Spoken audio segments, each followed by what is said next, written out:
ਤੇ ਇੰਨੇ ਸਾਲ ਹੋ ਗਏ ਸਾਨੂੰ ਇੱਥੇ ਬੈਠੇ, ਸਾਡੇ ਨਿੱਕੇ ਨਿੱਕੇ ਬੱਚੇ ਨੂੰ ਤਬਾਹ ਕਰਦੇ, ਕੋਈ ਉਹਨਾਂ ਨੇ ਗੱਲ ਨਹੀਂ ਸਾਡੀ ਸੁਣੀ। ਅਸੀਂ ਵੀ ਇਨਸਾਨ ਆ, ਇੰਨੇ ਸਾਡੇ ਸਾਲ ਹੋ ਗਏ, ਅਸੀਂ ਵੀ ਇੱਥੇ ਕੀ ਗੱਲ, ਇਹ ਇਲਾਕਾ ਕਿਹੜਾ ਹੈ ਜੀ ਇਹ ਸੀ ਬਲਾਕ ਜ਼ੋਹਰ ਟਾਊਨ। ਸੀ ਬਲਾਕ ਜੋਹਰ ਟਾਊਨ। ਇਹ ਕੀ ਮਾਮਲਾ ਹੋਇਆ ਇੱਥੇ? ਸਾਰੇ ਮਕਾਨ ਟੁੱਟੇ ਹੋਏ ਨੇ, ਚੀਜ਼ਾਂ ਟੁੱਟੀਆਂ ਹੋਈਆਂ ਨੇ, ਕੀ ਹਾਲਾਤ ਹੋਏ ਨੇ, ਕੀ ਵਜ੍ਹਾ? ਸਾਡਾ ਸਟੇ ਵੀ ਹੈਗਾ, ਸਾਡੇ ਕੋਲ ਜੋ ਕਾਗਜ਼ਾਤ ਵੀ ਹੈਗੇ ਨੇ, ਵਰਨਾ ਉਹਨਾਂ ਕੋਈ ਸਾਡੇ ਤਵੱਜੋ ਨਹੀਂ ਕੀਤੀ ਹੈਗੀ। ਕਿਸ ਚੀਜ਼ ਦੇ ਕਾਗਜ਼ਾਤ ਹੈਗੇ? ਕਾਗਜ਼ਾਤ ਸਟੇ ਸਾਡਾ ਕੀਤਾ ਸੀ ਇੱਥੋਂ ਦੀ ਜਗ੍ਹਾ ਦਾ ਸਟੇ ਲਿੱਤਾ ਹੋਇਆ ਸੀ ਤੁਸੀਂ? ਕਾਗਜ਼ ਨਹੀਂ ਤੇ ਖਰੀਦਿਆ ਕਿੰਦੇ ਕੋਲੋਂ ਸੀ? ਖਰੀਦਿਆ ਤੇ ਕੋਈ ਨਹੀਂ, ਕਦਾ ਟੇਸਟ ਚੱਲਣ ਡਿਆ ਸਾਡੀ ਦੇ ਵਿੱਚ ਸਾਡੇ ਵਧਾਈ। ਅੱਛਾ, ਖਰੀਦਿਆ ਨਹੀਂ ਹੈ? ਜੋ ਕੱਚੀ ਬਾਦੀ ਸਾਰੇ ਕੱਚੀ ਬਾਤ। ਹਾਂਜੀ ਜੀ ਸਾਰੀ ਜੀ ਕੱਚੀ ਝੁੱਗੀ ਲਾਈ ਹੈ ਤੁਸੀਂ? ਕੱਚੀ ਬਾਦੀ ਹੈ ਕਿ ਸਾਨੂੰ 20 ਸਾਲ ਹੋ ਗਏ ਨੇ ਇਸ ਬਿਆਨ ਤੇ। ਤੇ ਉਹ ਐਲਡੀ ਆਇਆ ਤੇ ਅੱਜ ਉਹਨੇ ਕੋਈ ਸਾਡਾ ਕਾਗਜ਼ਾਤ ਵੇਖਿਆ, ਸਾਡੀ ਕੋਈ ਗੱਲ ਨਹੀਂ ਸੁਣਨ ਆ ਕੇ ਨਾ ਉਹ ਜਿਹੜਾ ਸਾਡਾ ਜਿਹੜਾ ਆਪਰੇਸ਼ਨ ਕਰਕੇ ਚਲਾ ਗਿਆ ਸਰ। ਅੱਛਾ, ਜਿਹੜਾ ਐਲਡੀਏ ਉਹਨੇ ਪਹਿਲੇ ਤੁਹਾਨੂੰ ਕੋਈ ਨੋਟਿਸ ਦਿੱਤਾ ਸੀ? ਸਰ ਕੋਈ ਨੋਟਿਸ ਦਿੱਤਾ, ਕੱਲ ਆਇਆ, ਕੱਲ ਉਹਨਾਂ ਕਿਹਾ ਸਮਾਜ ਤੋਂ ਕਰੋ, ਹੁਣ ਇੱਕ ਦਿਨ ਦੇ ਵਿੱਚ ਅਸੀਂ ਨਹੀਂ ਕੁਝ ਕਰ ਸਕਦੇ ਸੀ। ਅੱਛਾ, ਯਾਨੀ ਕਿ ਨੋਟਿਸ ਵੀ ਨਹੀਂ ਕੋਈ ਦਿੱਤਾ ਤੁਹਾਨੂੰ, ਇਤਲਾਹ ਵੀ ਨਹੀਂ ਦਿੱਤੀ। ਔਰ ਕਿੰਨੇ ਬੰਦੇ ਆਏ ਸੀ? ਸਰ ਜੀ ਉਹ ਬੰਦੇ ਦੋ ਆਏ ਸੀ ਮੋਟਰਸਾਈਕਲ ਤੇ। 2 ਮੋਟਰਸਾਈਕਲਾਂ ਨੇ ਇੰਨੀ ਆਬਾਦੀ ਨੂੰ ਬੇਕਾਰ ਕਰਤਾ। ਅੱਜ ਤੇ ਜਿਹੜੀ ਉਹ ਮਸ਼ੀਨ ਜਾਂਦੀ ਨੇ ਉਹਨਾਂ ਮਸ਼ੀਨ ਆਪਰੇਸ਼ਨ ਕੀਤਾ। ਅੱਜ ਕੱਲ ਦੀ ਗੱਲ ਮੈਂ ਕਰ ਰਿਹਾ। ਕੱਲ ਕੀ ਹੋਇਆ? 2 ਬੰਦਿਆਂ ਨੇ ਕੀ ਆ ਕੇ ਕਿਹਾ ਵੀ ਤੁਸੀਂ ਇਹਨੂੰ ਜੇ ਅਸੀਂ ਆਪਰੇਸ਼ਨ ਕਰਨਾ ਤੁਸੀਂ ਸਮਾਨ ਚੁੱਕ ਲਓ ਸਾਰਾ।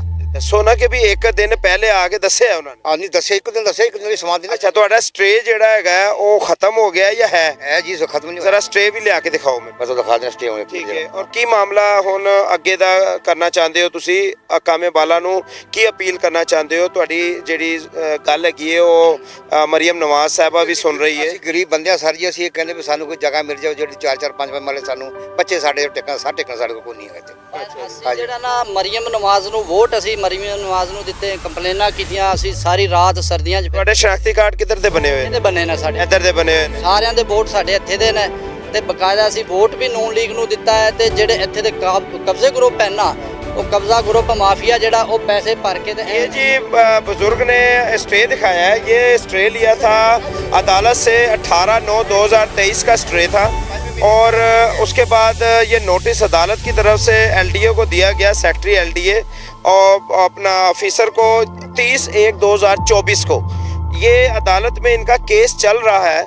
एलडीए जो है वो इनके घरों को तबाह कर रहा है, बर्बाद कर रहा है और इनकी अपील है वज़ीर आला मरियम साहबा से और आईजी पंजाब से, डीआईजी पंजाब से और फौरी तौर पर हमें इंसाफ। सर ਅਸੀਂ ਇਹ ਕਹਿਣਾ ਚਾਹੁੰਦੇ ਹਾਂ, ਸਾਨੂੰ ਤਕਰੀਬਨ ਇੱਥੋਂ ਸਾਨੂੰ 40 ਤੋਂ 45 ਸਾਲ ਹੋ ਗਏ ਨੇ। ਸਾਡੇ ਜਿਹੜੇ ਵੱਡੇ ਵੀ ਹੈਗੇ ਨੇ ਨਾ, ਉਹ ਸਾਰੇ ਦੀ ਜ਼ਿੰਦਗੀ ਇੱਥੇ ਬਸਰ ਕਰ ਗਏ। ਸਾਨੂੰ ਵੀ, ਅਸੀਂ ਵੀ ਇੱਥੇ ਪੈਦਾ, ਅਸੀਂ ਜੰਮੇ ਪਲੇ ਹੈਗੇ ਆ।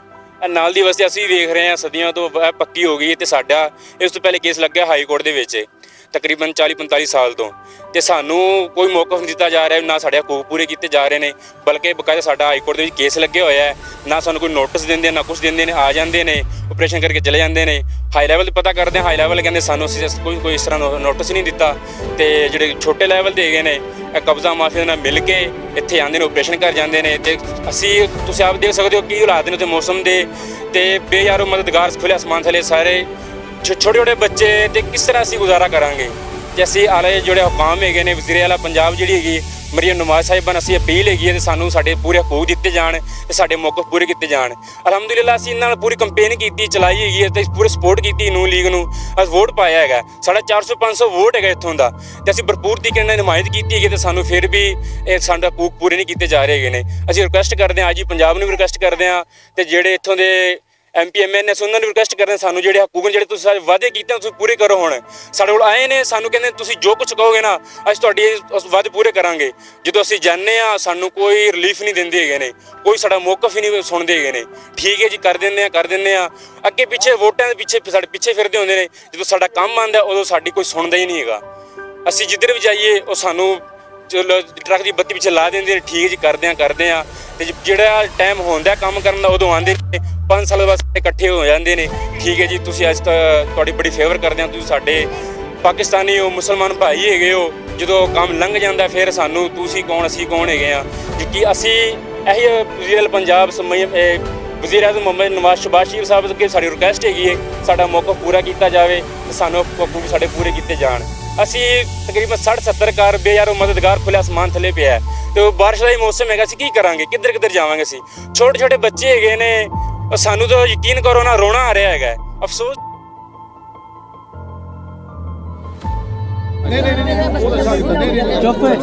अच्छा सर, तकरीबन पहले जब मियां मोहम्मद नवाज शरीफ का दौर था, दौर हुकूमत था, तब इन्होंने कहा था जितनी भी कच्ची आबादियाँ हैं ना वो सही डिक्लेयर की जाएँ, जहाँ जहाँ भी कोई गरीब बैठा उनको हकूक मालकाना हकूक दिए जाएँ। पर आज तक यहाँ पे हमें मालकाना हकूक कोई नहीं दिया जा रहा। ये इधर परलीसर टाउनशिप वाली बस्ती है, इधर कच्चे आबादी ये भी डिक्लेयर हो गई, ये साथ हमारे हमसाए हैं, ये कृष्ण की बस्ती ये भी डिक्लेयर हो गया, पर हमें मालकाना हकूक नहीं दिए जा रहे हैं। क्या वजह है, क्या हमने कसूर कर दिया कि ताकि हम पाकिस्तान में रह रहे हैं? कोई हमने गुनाह कर दिया है? इनको चुन के इनको मुंतखब हमने किया है, वज़ीर आला हमने बनाए, वज़ीर आज़म हमने बनाए हैं, फिर भी हमें हमारे हकूक नहीं दिए जा रहे हैं। ये तमाम ये साथ में ये इधर इन्होंने कब्जा करवाया, एलडी ने जो भी है हमें नहीं पता क्या किया इन्होंने, क्या नहीं किया। इस साथ में इन्होंने प्लाट वही है, इन्होंने ये भी कब्जे करवाए हैं और हमें भी ये कह रहे हैं जी आप यहाँ से चले जाएं, आपको जो है ना यहाँ पे आपके कोई हकूक नहीं है, आप तो पाकिस्तान के शहरी हो ही नहीं, पाकिस्तान के ही नहीं, तो हम कहाँ पे जाएं? क्या हम पाकिस्तान को छोड़ जाएं? आप बताएं हम कहाँ जाएं? मोहम्मद इकबाल जी मेरा नाम है और बाकायदा मेरे ख्याल से जब से मैं पैदा भी नहीं हुआ तब तक यहाँ से परेशान हो रहे हैं। हमारे बुजुर्ग हैं, अल्लाह उनको जन्नत नसीब करे, वो भी यहाँ दुनिया से चले ही गए हैं, पर इन्होंने मालकाना हकूक हमें कुछ नहीं दिया। हमें जो हकूक हमें मिलने चाहिए वो नहीं दिए। इकबाल साहब का यहाँ पे कहना था कि हम बचपन से बड़े हो गए, यहाँ पर हमारी आबादी जो है वो जिस तरह आप देख सकते हैं हज़ारों में है, और जिस तरीके से पाकिस्तान के हकूक़ हमें मिलने चाहिए और हमें यहाँ पर आर्टिकल और आइन के मुताबिक कच्ची आबादी को पक्का करना चाहिए, वो नहीं किया जा रहा। हमारे हकूक़ों को पामाल किया जा रहा है। क्या हम यहाँ के पाकिस्तानी नहीं हैं? क्या हम यहाँ के पाकिस्तानी मेंबर नहीं हैं? या हम यहाँ पे वोट नहीं देते? सियासतदान वोट मांगते हैं, हमने वोट दिए हैं और ये नवाज़ शरीफ से भी इल्तिजा करते हैं, अपील करते हैं, वज़ीर आला मरियम नवाज़ साहबा से भी अपील करते हैं कि खुदारा इनको जगह दी जाए, जगह के बदले जगह दी जाए। जो मौसम है ये देखा जा सकता है, इनके छोटे छोटे बच्चे हैं और जल्द से जल्द इनको इनका तहफ़्फ़ुज़ दिया जाए जो इनका बुनियादी हक है। और बकौल इनके कि ये अपील करते हैं कि हमें मालकाना हकूक़ दिए जाएँ, बेशक हमसे पैसे ले लिए जाएँ, हम देने के लिए तैयार हैं और यहाँ पे हमें जगह दी जाए। बहुत शुक्रिया इस उम्मीद के साथ कि सियासतदान जो वोट लेने के लिए इन्हीं बस्तियों की तरफ आते हैं, वो सियासतदान जो ब्यूरोक्रेट्स जो इनसे जो है वो सीटें हासिल करते हैं, इनकी तरफ देखेंगे इसी उम्मीद के साथ कि इनके हकूक़ को पामाल नहीं होने देंगे, इसी उम्मीद के साथ कि इनके हकूक़ को हकूक़ दिलवाया जाएगा, इनकी सर से छत नहीं छीनी जाएगी। अपना प्रोग्राम को मैं ख़त्म करता हूँ। इंशाअल्लाह अगले प्रोग्राम तक के लिए इजाज़त चाहूँगा मेरे कैमरामैन सैयद मोहम्मद रज़ा को, और मुझे इजाज़त दीजिए। खुदा हाफ़िज़।